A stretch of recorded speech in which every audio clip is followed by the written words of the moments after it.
유럽산 생존줄? 아니요, 됐습니다. 우리 한국은 그냥 우리 길 가겠습니다. 지금 전 세계 외교가가 그야말로 발칵 뒤집혔습니다. 러시아의 칼날 앞에 선 핀란드와 스웨덴이 나토 승인 한 장에 목숨을 걸고 눈물을 흘릴 때 단 한 나라 대한민국만이 유럽 전체가 내민 금빛 초대장을 쓰레기통에 던져버렸기 때문입니다. 대체 왜일까요? 일본이 그 낡은 성벽에 문지기라도 시켜달라며 비굴한 로비를 벌일 때 한국은 이미 그 성벽 자체가 무너질 시한폭탄이라는 걸 간파하고 있었습니다. 남들에겐 생명줄인 동맹이 한국에겐 왜 발목을 잡는 족쇄에 불과했던 걸까요? 전 세계 전문가들이 한국의 소름 돋는 성우 안에 경악할 수밖에 없었던 통쾌한 반전 스토리 지금 시작합니다. 영상을 시청하신 후 마음에 드신다면 좋아요와 구독 버튼을 꼭 눌러주세요. 여러분의 관심이 저에겐 큰 힘이 됩니다. 그럼 바로 시작하겠습니다. 핀란드는 울면서 매달렸습니다. 스웨덴은 수십 년간 지켜온 중립국의 자존심을 내려놓았죠. 나토에 가입하기 위해서였습니다. 살기 위해서요. 가입 승인 한 장을 받으려고 튀르키예 앞에서 머리를 숙이고 천문학적인 분담금을 약속하면서까지 비굴한 외교전을 펼쳤습니다. 그런데 같은 시기 유럽이 두 손 모아 초대장을 보낸 나라가 있었습니다. 군사 나토가 아니라 경제 나토였죠. 남들이 죽기 살기로 들어가려는 그 성벽 안을요. 그 나라는 초대장을 한번 훑어보더니 이렇게 말했습니다. 우리는 그 안에 들어갈 이유가 없습니다. 전 세계 외교관들이 얼어붙었습니다. 오만한 거냐고요? 저는 그 반대라고 봅니다. 냉혹할 정도로 정확한 계산이었죠. 그 계산의 내막을 아는 사람은 많지 않습니다. 저는 조지프 뱅크스입니다. 프린스턴 대학교 국제정치학 석좌 교수이자 백악관 국가안보회의에서 전략자문관을 지낸 사람이죠. 경제 나토가 왜 만들어졌는지부터 말씀드리겠습니다. 트럼프가 전 세계를 향해 관세 폭탄을 터뜨렸죠. 동맹이고 뭐고 없었습니다. 유럽도 예외가 아니었고요. 동시에 중국은 히토류를 무기로 쓰기 시작했습니다. 반도체를 만들려면 히토류가 필수인데 그 공급을 틀어막아 버린 겁니다. 유럽은 양쪽에서 목을 조이는 형국이 됐죠. 미국한테 맞고 중국한테 막히고 숨통이 끊어지기 직전이었습니다. 그래서 급조한 게 경제 나토입니다. 유럽의 리뉴 유럽 그룹이 주도했죠. 경제적으로 뭉쳐서 미국과 중국의 압박을 버텨보자는 구상이었습니다. 그런데 이 구상에는 치명적인 구멍이 있었습니다.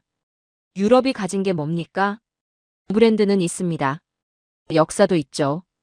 그런데 지금 세계 경제를 실질적으로 돌리는 핵심 제조 능력은 없습니다. 첨단 반도체를 양산할 수 있는 공장이 유럽에 있습니까? 없습니다. 전기차 배터리를 대량 생산할 수 있는 설비가 있습니까? 없죠. 경제 동맹이라는 건 결국 만드는 힘이 뒷받침되어야 의미가 있는 건데 유럽은 그 힘을 잃어버린 지 오래입니다. 그래서 유럽이 초대장의 1순위 수신자로 한국을 찍은 겁니다. 한국은 이 능력을 전부 가진 지구상에서 거의 유일한 나라니까요. 이 초대장에는 캐나다와 호주도 포함되어 있었습니다. 이 두 나라는 자원은 풍부하지만 제조 능력이 약하죠. 캐나다는 광물을 캐지만 그걸 반도체로 바꿀 공장이 없고 호주는 리튬을 퍼내지만 그걸 배터리 셀로 만들 기술이 없습니다. 경제 나토의 구조를 냉정하게 들여다보면 이런 그림이 나옵니다. 유럽이 시장을 제공하고 캐나다와 호주가 원자재를 대고 그걸 실제 제품으로 만들어내는 건 한국이 하는 거죠. 한국이 빠지면 어떻게 됩니까? 원자재는 있는데 가공할 곳이 없고 시장은 있는데 팔 물건이 없습니다. 엔진이 빠진 자동차나 다름없죠. 한국 없는 경제 나토는 설계도만 있고 공장이 없는 산업단지와 같습니다. 물리적으로 작동이 안 되는 구조입니다. 그런데 한국이 이 초대장을 받아들고 가장 먼저 한 일이 뭔지 아십니까? 세부 문건을 뜯어본 겁니다. 거기엔 교묘한 조항이 숨어 있었죠. 위기시 자원 공유라는 이름으로 한국이 비축한 히토류와 반도체 물량을 유럽에 우선 배정한다는 내용이었습니다. 동맹을 맺자는 게 아니었습니다. 한국의 창고 열쇠를 복사하려던 겁니다. 한국은 이 구조를 꿰뚫어봤죠. 그리고 초대장을 돌려보냈습니다. 교수님, 그러면 한국이 모든 동맹을 거부하면서 혼자 가겠다는 건가요? 국제사회에서 고립되는 위험은 없는 건가요? 핵심을 찌르는 질문입니다. 보통은 맞는 말이죠. 혼자 서면 위험합니다. 그런데 고립이라는 게 성립하려면 상대가 나를 필요로 하지 않아야 합니다. 한국을 필요로 하지 않는 나라가 지금 이 지구상에 있습니까? 유럽은 한국 없이 스마트 공장을 돌릴 수 없고, 캐나다는 한국 없이 자원을 제품으로 바꿀 수 없고, 호주는 한국 없이 배터리 공급망을 완성할 수 없습니다. 미국조차 한국 반도체 없이는 전투기 한 대를 띄울 수 없는 상황이죠. 한국은 고립될 수가 없는 나라입니다. 전 세계가 한국 없이는 하루도 돌아가지 않는 구조가 이미 완성되어 있으니까요. 고립은 약자의 공포입니다. 대체 불가능한 나라에게 고립이라는 단어는 존재하지 않죠. 그리고 이 대체 불가능함을 가장 극적으로 보여준 장면이 하나 있습니다. 기술력이 아니라 품격의 이야기입니다. 이란에서 준전쟁 상태가 벌어졌을 때의 일입니다. 미사일이 하늘을 가르는 상황에서 나토 가입국들이 뭘 했는지 아십니까? 미국, 영국, 독일, 프랑스. 집단 안보를 외치던 이 나라들이 가장 먼저 한 일은 대사관 문을 닫는 것이었습니다. 위험하다는 이유로요. 성벽 안에서 서로를 지키겠다고 맹세한 나라들이 성벽 밖에서 총소리가 나니까 문을 걸어 잠근 거죠. 그런데 그 폭격이 쏟아지는 한복판에서 내려오지 않은 깃발이 하나 있었습니다. 태극기였습니다. 한국 대사관은 불을 끄지 않았죠. 단 한 명의 국민이라도 남아있으면 우리는 철수하지 않는다. 이게 한국의 원칙이었습니다. 나토에 가입하지도 않은 나라가 나토 가입국들이 도망친 자리를 지키고 있었던 겁니다. 그 결과가 어떻게 됐는지 아십니까? 전 세계에서 유일하게 작동하는 외교 채널이 한국 대사관이 됐습니다. 각국의 정보가 한국으로 모이기 시작했죠. 비겁한 동맹 10개보다 끝까지 남는 책임감 하나가 더 큰 권력을 만든다는 걸 한국이 증명해버린 겁니다. 자, 이제 전체 그림을 보시죠. 핀란드와 스웨덴은 살기 위해 성벽 안으로 기어들어갔습니다. 일본은 명찰을 지키느라 나라 국간을 비우고 있죠.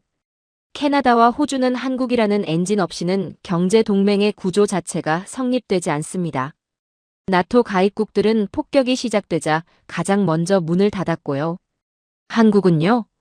초대장을 거절하고 성벽 밖에 섰습니다. 폭격 속에서도 자리를 지켰고 그 어떤 클럽의 명찰 없이도 전 세계의 산업과 안보를 쥐고 있었죠. 한국이 거절한 건 초대장이 아닙니다. 낡은 세계의 질서를 거절한 겁니다. 그런데 아직 이야기가 끝나지 않았습니다. 유럽이 초대장에 숨겨놓은 건 독소 조항만이 아닙니다. 한국의 기술을 빨아들이기 위해 유럽이 뒤에서 얼마나 치밀한 구조를 짜놓았는지, 그리고 그 구조가 하나하나 무너져 내린 과정을 다음에 보여드리겠습니다.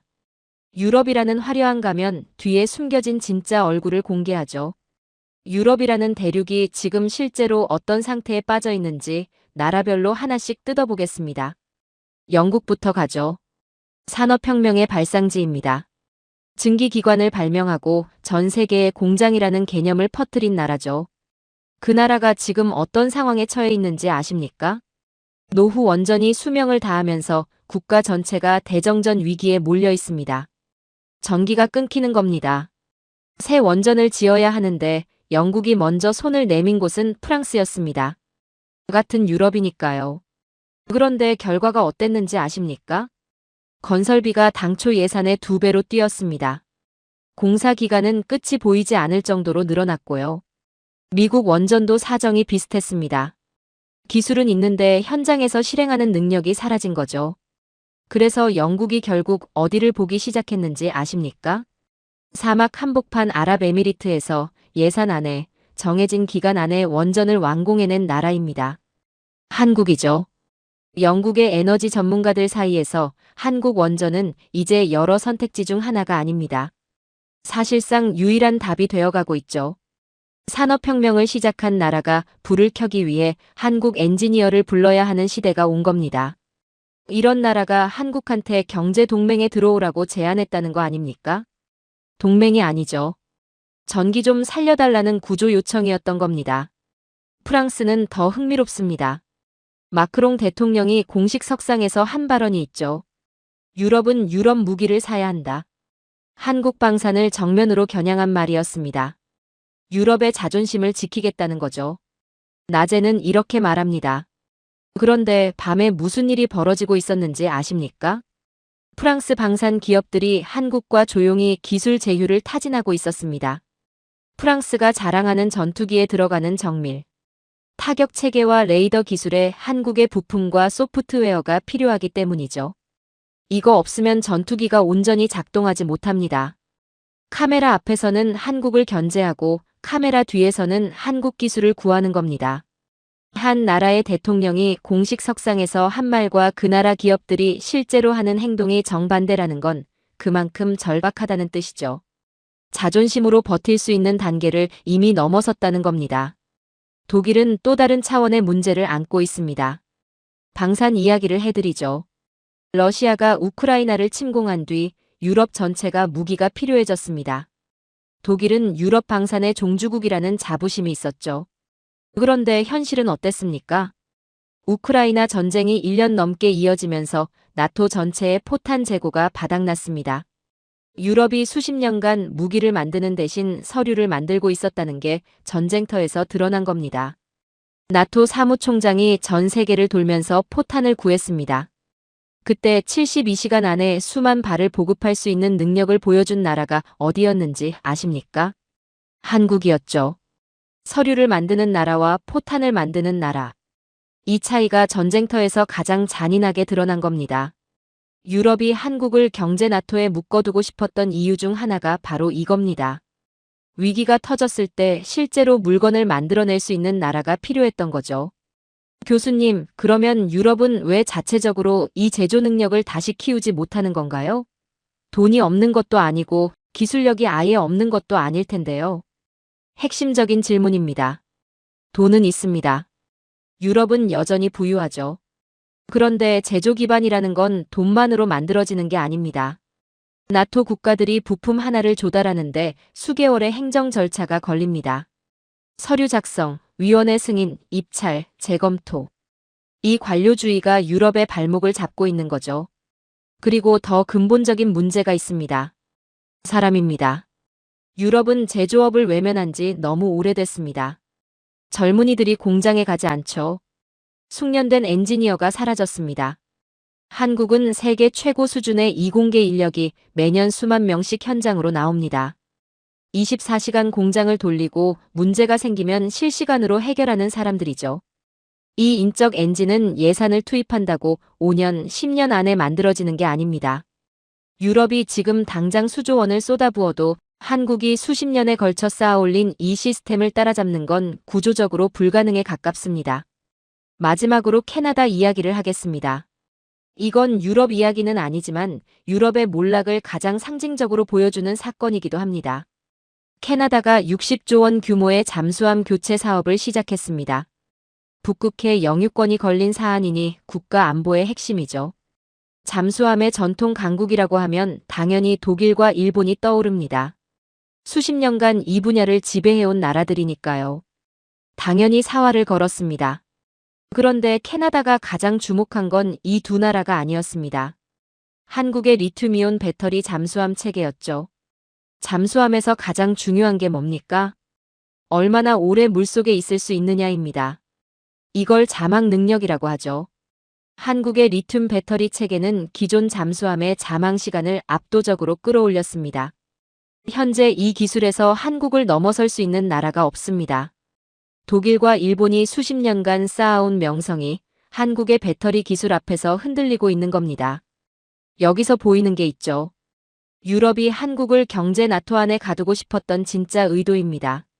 시장에서 공정하게 경쟁하면 이길 수가 없으니까 동맹이라는 틀 안에 묶어놓고 싶었던 거죠. 경쟁이 두려우면 규칙을 바꾸려 드는 겁니다. 유럽이 정확히 그랬습니다. 정리하겠습니다. 영국은 전기를 켤 능력을 잃었습니다. 프랑스는 자존심과 현실 사이에서 이중 생활을 하고 있죠. 독일은 포탄 하나 제때 만들지 못하는 처지가 됐고요. 캐나다의 국가 안보 사업에서는 유럽의 전통 강국들이 한국에 밀리고 있습니다. 이게 경제 나토 초대장의 진짜 배경입니다. 연대라는 화려한 이름 뒤에 숨겨진 건 만드는 힘을 잃어버린 대륙의 생존 본능이었죠. 그런데 한국의 이 거절에 가장 크게 흔들린 건 유럽이 아니었습니다. 일본이었죠. 이 주제를 꺼내는 이유가 있습니다. 한국이 경제 나토를 거절한 그 판단이 얼마나 정확했는지를 보여주려면 같은 상황에서 정반대의 선택을 한 나라를 봐야 하기 때문이죠. 일본이 바로 그 나라입니다. 일본은 지금 아시아에서 유일한 G7 멤버입니다. 선진국 클럽의 정회원이죠. 이 타이틀이 일본에게 얼마나 중요한지는 아무리 강조해도 부족합니다. 일본 외교의 근간이자 국가 자존심의 마지막 보루니까요. 그런데 이 타이틀을 유지하는데 어떤 대가가 따르는지를 아는 사람은 많지 않습니다. 일본의 국가 부채가 지금 얼마인지 아십니까? 국내 총생산의 260%를 넘겼습니다. 지구상에서 가장 빚이 많은 나라죠. 그런데도 일본은 선진국 클럽의 분담금과 국제 원조 비용을 줄이지 못합니다. 줄이는 순간 자리를 잃으니까요. G7 회의에서 의제가 올라올 때마다 일본은 묵묵히 지갑을 엽니다. 유럽이 버려놓은 분쟁의 수습 비용, 개발도상국 원조금, 기후변화 대응 기금. 일본이 직접 관련 없는 사안에도 돈을 내야 하는 구조입니다. 명찰을 유지하기 위한 요양비를 매년 내고 있는 거죠. 한국이 경제 나토와 G7 확대 제안을 거절한 이유 중 하나가 바로 이겁니다. 들어가는 순간 이 구조에 묶이는 거니까요. 일본이 그 함정에 빠져서 허리가 휘어지고 있는 걸 한국은 바로 옆에서 지켜보고 있었던 겁니다. 그런데 돈만의 문제가 아닙니다. 명찰에 집착하는 사이에 일본의 실질적인 경쟁력이 어떻게 됐는지를 봐야 합니다. 디지털 이야기를 해드리겠습니다. 일본이 G7의 품격을 논하고 있을 때 정작 일본 관공서와 은행에서는 무슨 일이 벌어지고 있었는지 아십니까? 팩스기 없이는 서류 전달이 안 되고 나무 도장 없이는 계약이 성립되지 않는 시스템이 아직도 돌아가고 있었습니다. 선진국 클럽의 멤버라는 나라에서요. 일본 정부도 이게 문제라는 건 알고 있었죠. 수조 원을 들여서 행정 전산화를 추진했습니다. 그런데 그 시스템을 구축하는 데 들어간 핵심 소프트웨어와 네트워크 장비가 어디서 온 건지 아십니까? 한국 기업의 솔루션이었습니다. G7 멤버라고 자부하는 나라의 행정 시스템을 돌리는 기술이 한국산이라는 뜻이죠. 명찰은 일본 거지만 그 명찰을 달고 있는 몸을 움직이는 신경체계는 한국이 깔아준 겁니다. 방산 시장에서는 더 극적인 일이 벌어지고 있습니다. 일본은 평화헌법을 개정하면서 무기 수출 시장에 본격적으로 뛰어들었습니다. 수십 년간 억눌려 있던 방산 산업을 풀어서 동남아와 호주 시장을 잡겠다는 전략이었죠. 일본이 내세운 건 품질이었습니다. 그런데 결과가 어떻게 됐는지 아십니까? 필리핀, 말레이시아, 인도네시아. 이 나라들의 하늘과 바다를 채운 건 일본 무기가 아니었습니다. 한국의 FA-50 전투기와 호위함이었죠. 왜 그랬을까요? 단순히 가격 때문만은 아닙니다. 한국 방산의 진짜 무기는 납품 이후에 있습니다. 후속 군수 지원, 부품 공급, 정비 교육까지 패키지로 제공하는 시스템이죠. 무기를 사는 게 아니라 안보 체계를 통째로 구축해주는 겁니다. 일본은 물건만 팔려고 했고 한국은 관계를 만들었습니다. 동남아 시장에서 일본이 단 한 대의 전투기도 수출하지 못한 건 우연이 아닙니다. 반도체는 어떨까요? 일본 정부가 야심차게 밀어붙인 프로젝트가 있습니다. 라피더스라는 반도체 연합이죠. 한국을 잡겠다고 선언하며 수조 원의 국가 예산을 쏟아부었습니다. 목표는 첨단 반도체 양산이었죠. 그런데 설계도는 있는데 그걸 실제로 찍어낼 공장이 없었습니다. 양산 기술이라는 건 설계와는 완전히 다른 차원의 능력이거든요. 수율 관리, 공정 미세 조정, 대량 생산 품질 유지. 이건 수십 년간 현장에서 축적해야만 얻을 수 있는 능력입니다. 한국은 이걸 가지고 있고 일본은 가지고 있지 않죠. 낮에는 한국 반도체를 넘어서겠다고 선언하면서 실제 양산을 위해서는 한국의 파운드리 기술력을 필요로 하는 모순. 이게 지금 일본 반도체 산업의 현실입니다. 교수님, 그런데 일본도 과거에는 반도체 강국이었잖아요. 한때 세계 시장을 지배했던 나라가 왜 이렇게까지 된 건가요? 맞습니다. 1980년대에 일본은 세계 반도체 시장의 절반 이상을 차지했죠. 그런데 일본은 그 위치에서 한 가지 치명적인 실수를 했습니다. 멈춘 겁니다. 메모리 반도체에서 압도적이었던 시절의 성공 방정식을 그대로 붙잡고 있었죠. 세상이 시스템 반도체로, 파운드리로, 초미세 공정으로 넘어갈 때 일본은 움직이지 않았습니다. 과거의 영광이 미래의 감옥이 된 겁니다. 한국은 달랐죠. 한 번도 멈추지 않았습니다. 메모리에서 시작해서 파운드리로, 시스템 반도체로, 패키징 기술로 끊임없이 진화했습니다. 멈춘 나라와 달린 나라. 40년 뒤의 결과가 지금 눈앞에 있는 겁니다. 에너지 분야도 마찬가지입니다. 일본은 노후화된 발전소와 신재생 에너지 전환 실패로 수도권이 상시적인 전력 부족에 시달리고 있습니다. 이 문제를 해결하기 위해 일본 내부에서 슬그머니 나온 논의가 있죠. 한일 해저 케이블을 통해 한국의 여유 전력을 수입하자는 겁니다. 자국의 에너지 안보를 한국에 의존하겠다는 이야기나 다름없습니다. G7 멤버라는 나라가 옆 나라한테 전기를 빌려 쓰는 논의를 해야 하는 상황이 된 거죠. 자, 이제 전체 그림이 보이십니까? 일본은 선진국 클럽의 명찰을 지키기 위해 천문학적인 분담금을 내고 있습니다. 그런데 그 명찰 뒤에 있는 실체를 보면 행정 시스템은 한국 기술로 돌아가고 반도체는 양산 능력을 잃었고 방산 수출은 한국에 밀려 성과가 없고 전력마저 부족한 상황이죠. 명찰에 쓰인 글자는 화려한데 명찰을 달고 있는 몸이 버티질 못하고 있는 겁니다. 한국은 이 구조를 정확히 봤습니다. 명찰의 화려함에 현혹되지 않았죠. 들어가서 분담금을 내고 남의 전쟁 수습비를 떠안는 대신 밖에서 자기 기술과 속도로 전 세계 시장을 장악하는 쪽을 택했습니다. 일본이 명찰을 지키느라 곳간을 비울 때 한국은 그 곳간을 채우고 있었던 겁니다. 그런데 이 이야기에서 빠뜨릴 수 없는 존재가 하나 있습니다. 미국이죠. 유럽이 한국에 매달리고 일본이 명찰을 지키느라 곳간을 비우고 있는 동안 미국은 뭘 하고 있었을까요? 가만히 지켜보고 있었을까요? 아닙니다. 미국은 미국대로 한국을 정조준하고 있었습니다.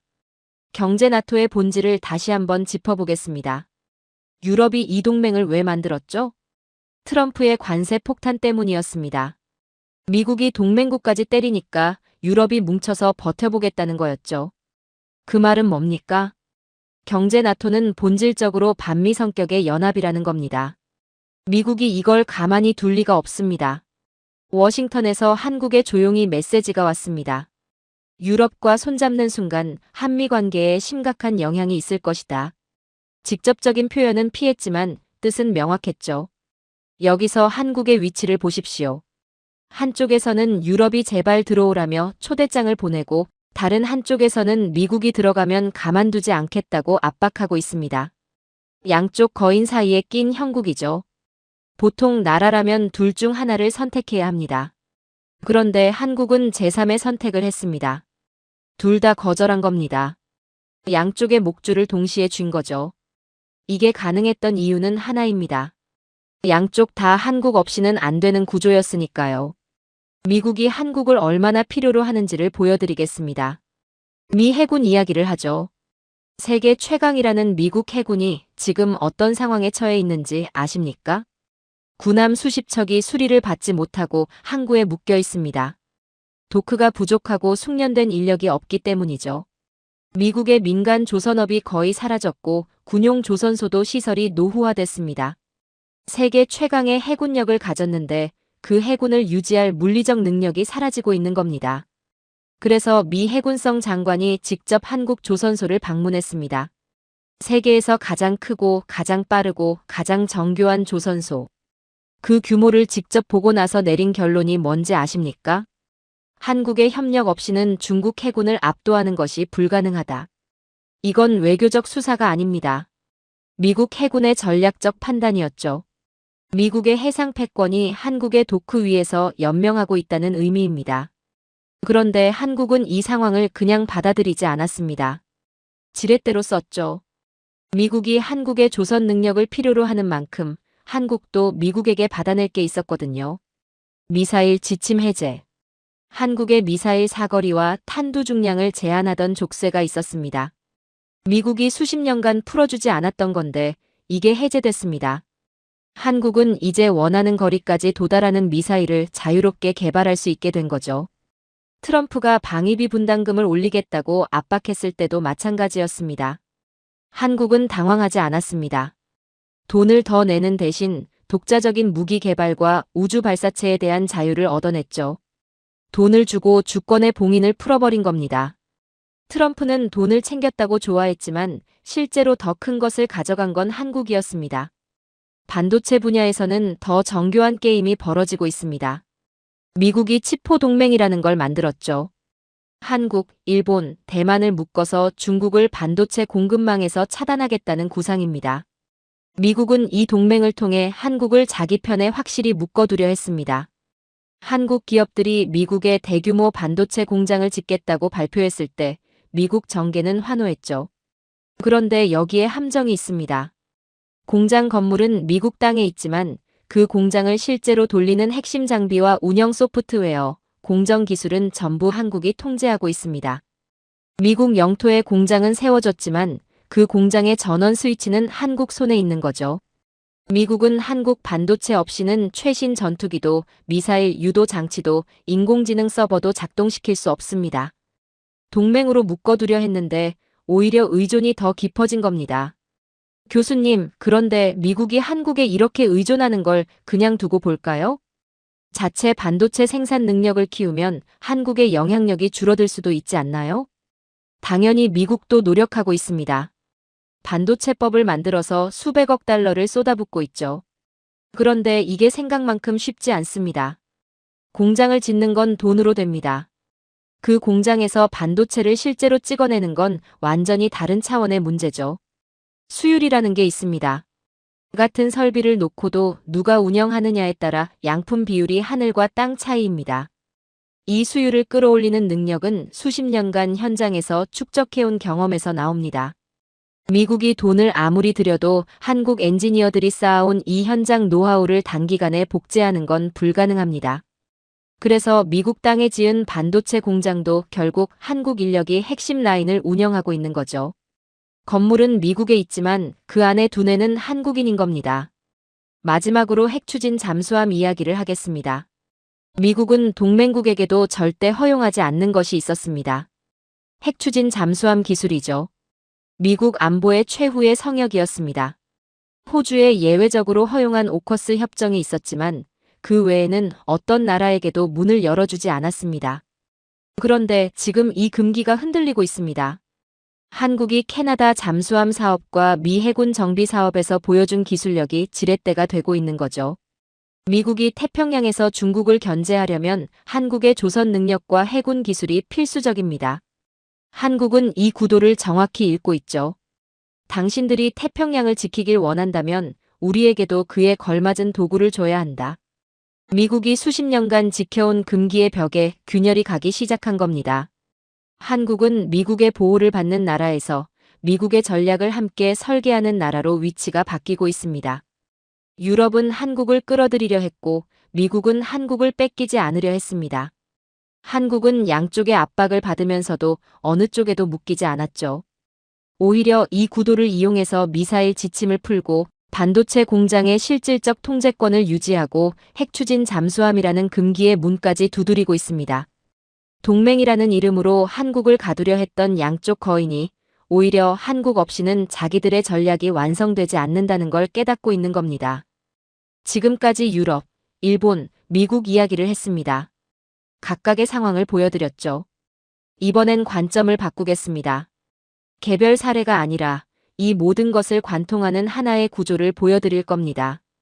한국의 기술력이 어떻게 정치적 거부권으로 변환되는가. 이 메커니즘을 해부하겠습니다. 보통 기술 강국이라고 하면 좋은 물건을 만들어서 많이 파는 나라를 떠올리시죠.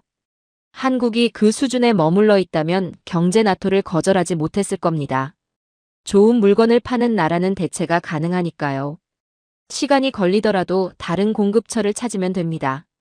그런데 한국은 물건을 파는 수준을 넘어섰습니다. 시스템을 심는 나라가 됐죠. 이게 핵심입니다. 설명해 드리겠습니다. 한국이 원전을 수출한다고 해보죠. 원전 하나를 짓는데 최소 10년이 걸립니다. 그런데 원전은 짓고 끝나는 게 아닙니다. 그 뒤 50년 동안 운영하고 유지 보수하고 핵연료를 관리하고 안전 시스템을 업데이트해야 하죠. 이 50년치 유지 보수 계약이 원전 건설비보다 더 큰 사업입니다. 한국은 이 전체를 패키지로 묶습니다. 원전을 한번 들여오면 50년 동안 한국 없이는 전기를 켤 수 없는 구조가 만들어지는 거죠. 영국이든 아랍에미리트든 한국 원전을 선택하는 순간 반세기 동안 한국과 묶이게 됩니다. 방산도 마찬가지입니다. 한국이 무기를 팔 때 무기만 넘기고 끝나지 않습니다. 후속 군수 지원, 부품 공급, 정비 교육, 소프트웨어 업데이트까지 패키지로 들어갑니다.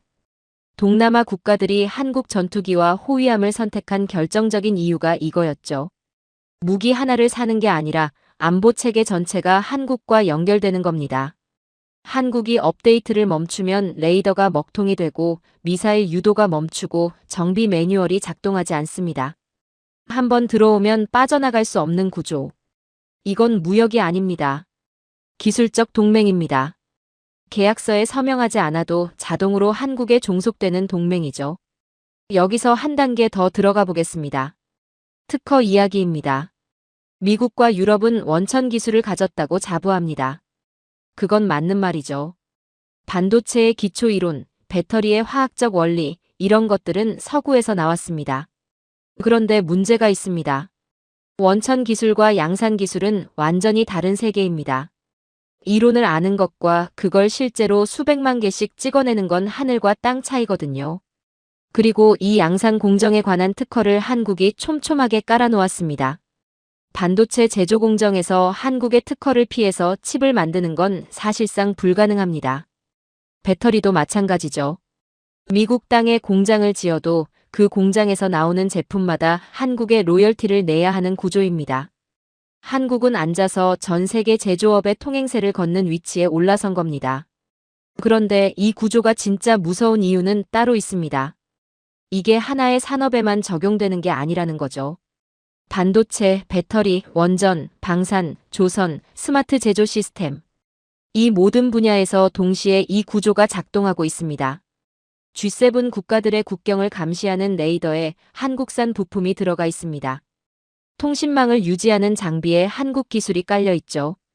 겉모습은 강대국인데 속을 열어보면 한국산 부품이 혈관처럼 얽혀 있는 겁니다. 한 분야만 의존하는 거라면 시간을 들여 대체할 수 있겠죠.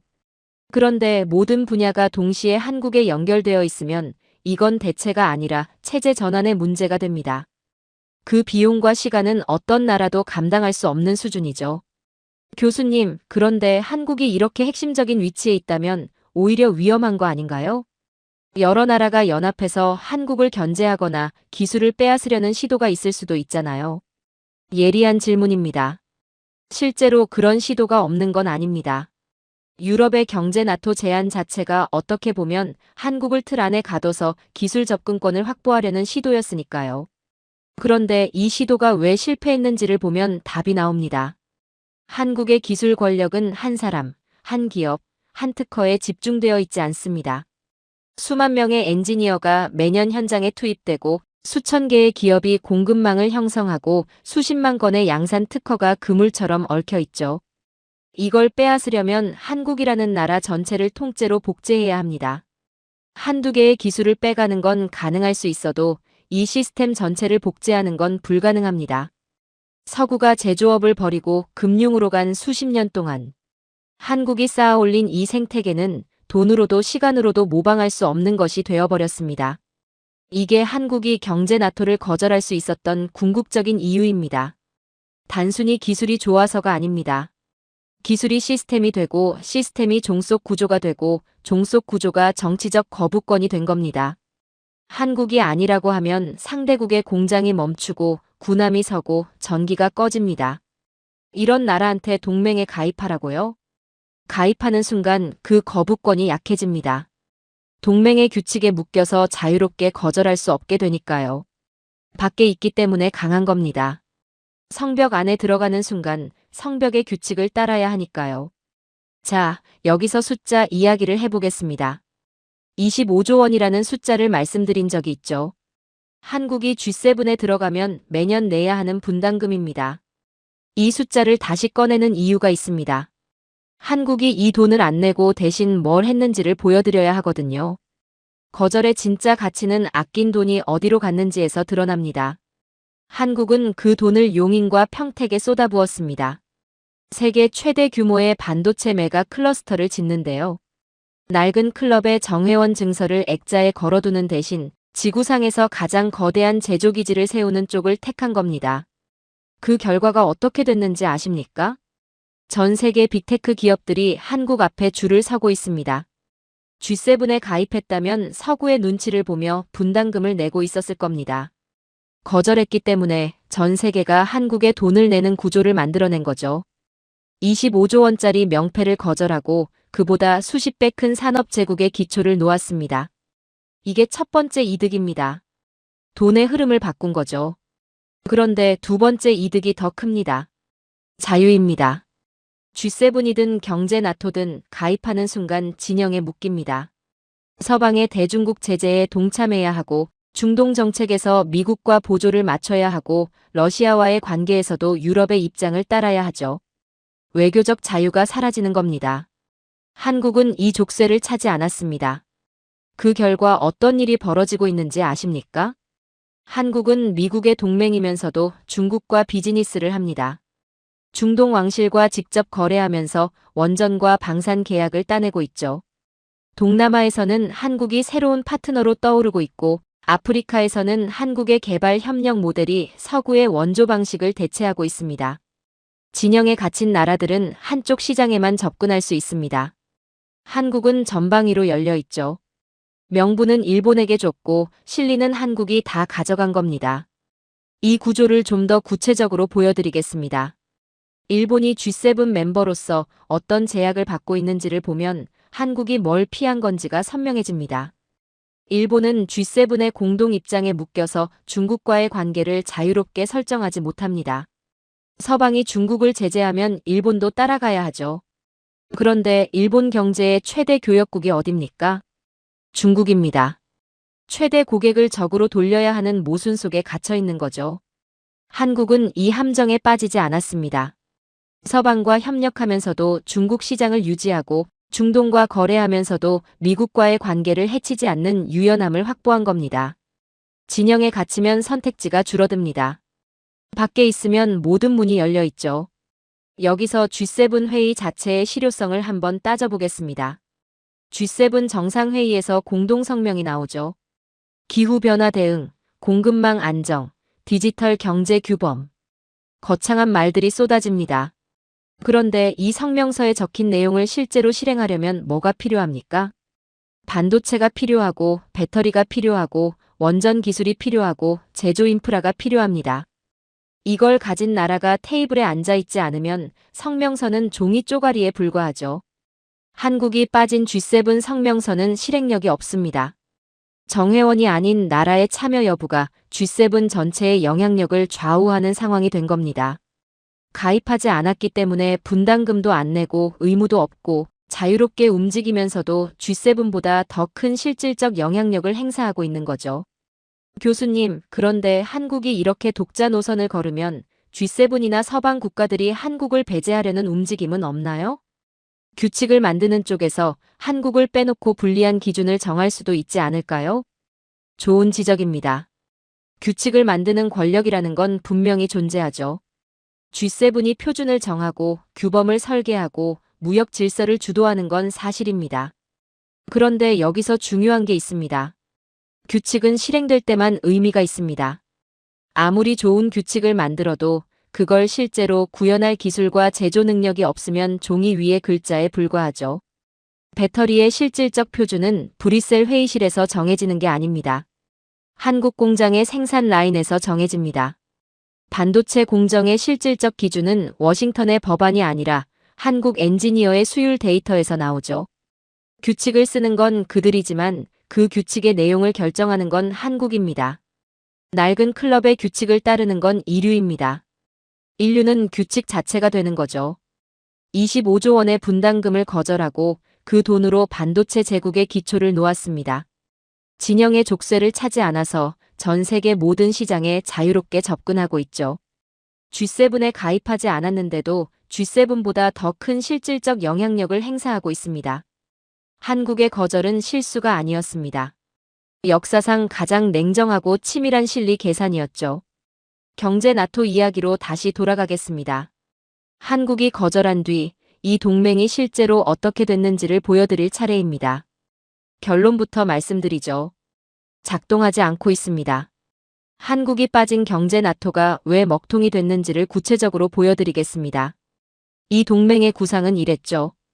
유럽이 시장을 제공하고 캐나다와 호주가 원자재를 대고 핵심 제조는 한국이 맡는다. 그런데 한국이 빠졌습니다. 원자재는 있는데 가공할 곳이 없고 시장은 있는데 팔 물건이 없는 구조가 된 거죠. 유럽이 이걸 자체적으로 메우려고 시도했습니다. 반도체 자립을 선언하고 배터리 공장을 짓겠다고 발표하고 방산 생산 라인을 복원하겠다고 했죠. 그런데 선언만 잔뜩 나오고 실제로 돌아가는 건 거의 없습니다. 왜냐하면 공장을 짓는 건 돈으로 되지만 그 공장을 실제로 돌릴 인력과 시스템이 없으니까요. 경제 나토는 한국이라는 엔진을 전제로 설계된 구조였는데 그 엔진이 빠진 채로 출발하려니 바퀴가 굴러가지 않는 겁니다. 유럽 내부에서 재미있는 현상이 벌어지고 있습니다. 독일과 프랑스의 경제지들이 연일 한국을 분석하는 특집을 쏟아내고 있죠. 한국의 속도와 결단력을 배워야 한다. 왜 우리는 한국처럼 하지 못하는가? 이런 논조입니다. 과거에 유럽이 한국을 분석할 때는 재벌 구조의 리스크나 성장 모델의 한계를 지적하는 게 주류였습니다. 지금은 완전히 뒤집어졌죠. 자기들의 시스템이 왜 멈춰버렸는지를 한국과 비교하면서 반성하고 있는 겁니다. 규제에 묶여 움직이지 못하는 관료주의, 제조 현장을 버린 판단, 빠르게 변하는 세상에 적응하지 못하는 구조. 이 모든 것의 반대편에 한국이 있다는 걸 이제야 인정하기 시작한 거죠. 경제 나토를 제안한 쪽이 이제 한국을 교과서로 삼고 있다는 건 이 동맹의 전제 자체가 틀렸다는 걸 스스로 인정하는 것이나 다름없습니다. 그러는 사이에 한국은 뭘 하고 있는지 아십니까? 경제 나토 같은 틀에 갇히지 않고 자기만의 네트워크를 만들어가고 있습니다. 중동 이야기를 해드리겠습니다. 사우디아라비아와 아랍에미리트. 세계 에너지 시장의 핵심 플레이어들이죠. 이 나라들이 지금 서구권과의 관계를 재조정하고 있습니다.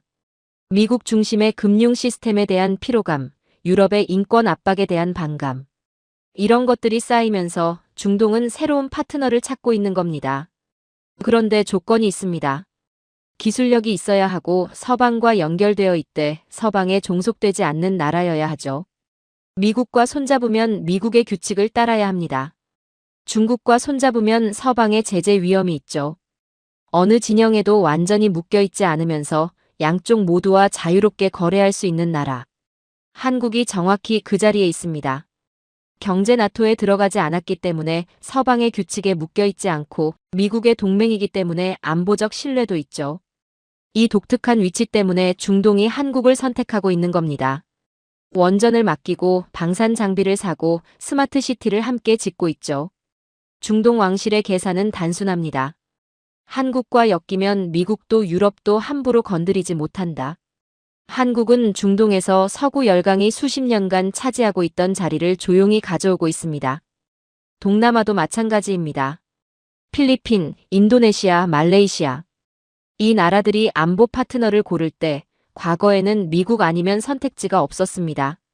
지금은 다릅니다. 한국이 전투기, 호위함, 방공 시스템을 패키지로 제공하면서 새로운 선택지가 된 거죠. 미국산보다 가격이 합리적이고 유럽산보다 납기가 빠르고 중국산보다 신뢰가 높습니다. 그런데 결정적인 차이가 하나 더 있습니다. 한국은 무기를 팔면서 정치적 조건을 달지 않습니다. 미국은 무기를 팔면서 외교적 보조를 맞추라고 요구하죠. 유럽은 인권 기준을 내세웁니다. 한국은 그런 조건 없이 기술과 시스템만을 제공합니다. 이 차이가 동남아 시장에서 한국의 점유율을 빠르게 끌어올리고 있는 겁니다. 교수님, 이 상황이 계속 유지될 수 있을까요? 한국이 지금은 유리한 위치에 있지만 국제 정세가 바뀌면 독자 노선이 오히려 위험해질 수도 있지 않나요? 솔직히 말씀드리겠습니다. 영원한 건 없습니다. 국제 정세는 항상 변하죠. 그런데 한 가지 변하지 않는 게 있습니다. 만드는 힘을 가진 나라는 어떤 정세에서도 살아남는다는 겁니다. 동맹이 바뀌고 진영이 재편되고 규칙이 다시 써져도 결국 물건을 만들어낼 수 있는 나라 앞에 세상이 줄을 섭니다. 한국의 위치는 동맹의 이름에서 나오는 게 아닙니다. 대체 불가능한 능력에서 나오는 거죠. 경제 나토가 무너지든 G7이 재편되든 한국의 공장과 엔지니어와 기술은 그대로입니다. 성벽은 무너질 수 있지만 만드는 힘은 무너지지 않습니다. 정리하겠습니다. 경제 나토는 한국 없이 작동하지 못하고 있습니다. 유럽은 한국을 교과서로 삼으며 자기 시스템을 반성하고 있죠. 그 사이에 한국은 중동과 동남아에서 서구가 수십 년간 차지하던 자리를 가져오고 있습니다. 경제 나토라는 성벽에 들어가지 않았기 때문에 가능한 일이죠. 성벽 안에 갇힌 나라들은 규칙에 묶여 움직이지 못하고 성벽 밖에 한국은 자유롭게 전 세계를 누비고 있습니다. 이제 마지막 이야기를 해보겠습니다. 지금까지 숫자와 전략과 기술의 이야기를 했습니다. 지금부터는 그 모든 것의 밑바닥에 흐르는 것을 말씀드리겠습니다. 한국이라는 나라를 한국이게 만드는 본질. 이건 반도체도 원전도 전차도 아닙니다. 나토라는 동맹의 본질이 뭔지 다시 한번 생각해 보겠습니다. 나토는 공포 위에 세워진 성벽입니다. 소련이 무서워서 뭉쳤고 러시아가 무서워서 유지되고 있죠. 공포가 접착제입니다. 그런데 공포로 뭉친 동맹에는 치명적인 약점이 있습니다. 공포가 사라지면 흩어지고 공포가 너무 커지면 도망칩니다. 나토의 역사가 이걸 증명하고 있죠. 집단 안보라는 말이 있습니다. 한 나라가 공격받으면 모든 회원국이 함께 싸운다. 듣기엔 든든하죠. 그런데 이 말의 반대편을 보십시오. 한 나라가 전쟁을 시작하면 당신의 나라도 강제로 끌려간다는 뜻입니다. 당신의 아들이, 당신의 예산이 남의 전쟁에 소모됩니다. 나토에 묶인 나라들은 자기 의지와 상관없이 타국의 분쟁에 발목을 잡힙니다. 한국은 이 구조에 들어가지 않았습니다. 그 결과 어떻게 됐습니까? 서구권의 전쟁에 끌려다니지 않으면서도 전 세계 모든 나라가 한국의 무기와 기술을 필요로 하는 위치에 올라섰죠. 밧줄에 묶여서 함께 걷는 것보다 자유롭게 서서 모두가 찾아오게 만드는 것이 더 강한 안보라는 걸 한국이 보여주고 있는 겁니다. 여기서 일본과의 대비가 선명하게 드러납니다. 일본이 지금 뭘 하고 있는지 아십니까? 도쿄에 나토 연락사무소를 유치하기 위해 총력을 기울이고 있습니다. 나토의 공식 파트너라는 간판을 달고 싶은 거죠. 명함 한 장을 얻기 위해 외교력을 쏟아붓고 있는 겁니다. 한국은요? 그런 간판에 관심이 없습니다. 대신 나토의 최전방인 폴란드와 루마니아의 무력체계 자체를 한국제로 교체하고 있죠. 전차, 자주포, 방공 시스템. 나토의 실제 전투력을 구성하는 핵심 장비가 한국산으로 바뀌고 있는 겁니다. 일본은 나토의 명함을 얻으려 하고 한국은 나토의 심장을 쥐고 있습니다. 실리와 명분. 이 차이가 시간이 갈수록 벌어지고 있죠. 그런데 제가 한국을 연구하면서 가장 깊은 인상을 받은 건 이런 전략적 계산이 아닙니다. 한국이 전 세계에서 신뢰를 쌓아가는 방식입니다. 과거의 강대국들은 어떻게 영향력을 확장했습니까? 군대를 보내서 점령했죠. 식민지를 만들고 자원을 빼앗고 자기들의 규칙을 강제했습니다. 나토도 본질적으로는 이 구조의 연장선입니다. 미국이라는 최강국을 중심으로 위계가 있고 말을 듣지 않으면 경제적 제재든 외교적 고립이든 대가가 따르죠. 한국은 완전히 다른 방식으로 세계에 들어가고 있습니다. 한국이 개발도상국의 기술을 전수할 때 조건을 달지 않습니다. 정치 체제를 바꾸라고 하지 않고 인권 기준을 맞추라고 압박하지 않죠. 한국은 자기가 겪었던 것을 나눕니다. 전쟁으로 폐허가 됐던 나라가 어떻게 일어섰는지, 그 과정에서 무엇이 필요했는지를 경험으로 알고 있기 때문이죠. 이 진정성이 서구식 원조와 근본적으로 다른 겁니다. 서구의 원조에는 항상 조건이 붙습니다. 우리 말을 들어라. 우리 편에 서라. 우리 기준을 따라라. 한국은 이렇게 말합니다. 우리도 거기 있었다. 같이 가자. 이 차이가 중동에서, 동남아에서, 아프리카에서 한국에 대한 신뢰를 만들어내고 있는 겁니다. 총칼로 점령하는 게 아니라 신뢰로 들어가는 거죠. 교수님, 솔직히 여쭤볼게요. 교수님은 미국인이시잖아요. 미국의 전략 자문관이었던 분이 왜 이렇게까지 한국을 높이 평가하시는 건가요? 공정한 질문입니다. 저는 한국인이 아닙니다. 한국에 대한 감정적 애착도 없죠. 저는 30년간 국제 질서를 분석해온 사람입니다. 그 30년 동안 수많은 나라의 흥망을 지켜봤습니다. 강대국이 오만에 빠져 무너지는 것도 봤고 약소국이 전략을 잘못 써서 사라지는 것도 봤죠. 그런데 한국만큼 냉정하게 자기 위치를 파악하고 그에 맞는 선택을 일관되게 해온 나라는 본 적이 없습니다. 감정에 휘둘리지 않고 명분에 현혹되지 않고 실리를 계산하면서도 품격을 잃지 않는 나라. 이건 학자로서 인정할 수밖에 없는 겁니다. 제가 한국을 높이 평가하는 건 호의가 아닙니다. 데이터가 그렇게 말하고 있을 뿐이죠. 마지막으로 한 가지만 더 말씀드리겠습니다. 이란 이야기를 다시 꺼내는 이유가 있습니다. 폭격이 쏟아지는 한복판에서 내려오지 않았던 태극기. 나토 가입국들이 전부 도망친 자리를 지키고 있던 한국 대사관. 이 장면이 단순히 용기의 이야기가 아닙니다. 이 장면이야말로 한국이라는 나라의 본질을 가장 정확하게 보여주는 상징이죠. 한국은 성벽이 필요 없는 나라입니다. 반도체로, 원전으로, 조선으로, 방산으로 전 세계의 핵심 인프라를 쥐고 있으니까요. 그런데 한국이 진짜 강한 이유는 이 기술력 때문만이 아닙니다. 위험할 때 도망가지 않는 나라이기 때문입니다. 기술은 다른 나라도 언젠가 따라올 수 있을지 모릅니다. 하지만 폭격 속에서도 자리를 지키는 이 책임감은 하루아침에 만들어지는 게 아닙니다. 전쟁의 폐허에서 맨손으로 일어선 역사, 위기 때마다 스스로의 힘으로 버텨온 경험. 이런 것들이 쌓여서 만들어진 겁니다. 이건 돈으로 살 수 없고 기술로 복제할 수 없는 것이죠. 나토는 공포를 나눕니다. 한국은 미래를 나누죠. 나토는 성벽 안에 숨어서 서로를 지키겠다고 맹세하지만 정작 위험이 닥치면 가장 먼저 도망칩니다. 한국은 성벽 없이 서 있으면서 끝까지 자리를 지킵니다. 아직도 누군가의 초대장을 기다려야 한다고 생각하십니까? 아직도 낡은 성벽 안에 들어가야 안전하다고 믿으십니까? 한국은 이미 증명했습니다. 초대장이 필요 없다는 것을, 성벽이 필요 없다는 것을. 오늘의 사연은 여기까지입니다. 서구 열강이 낡은 연대안의 자리에 집착할 때 우리는 스스로 독자적인 지배자의 길을 선택했습니다. 폭격 속에서도 끝까지 현장을 지킨 태극기는 도망친 동맹들을 압도하는 진짜 강대국의 위험입니다.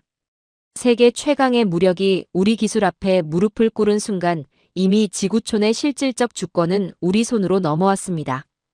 강대국들이 우리에게 어느 줄에 설지 강요하던 시대는 끝났으며 이제 우리가 세계의 운명을 결정합니다. 낡은 질서를 뒤로하고 홀로 우뚝 선 대한민국의 위대한 서사시는 이제 인류가 나아갈 새로운 이정표가 되었습니다. 긴 영상 시청해주셔서 감사합니다. 내일은 더 좋은 영상으로 찾아오겠습니다.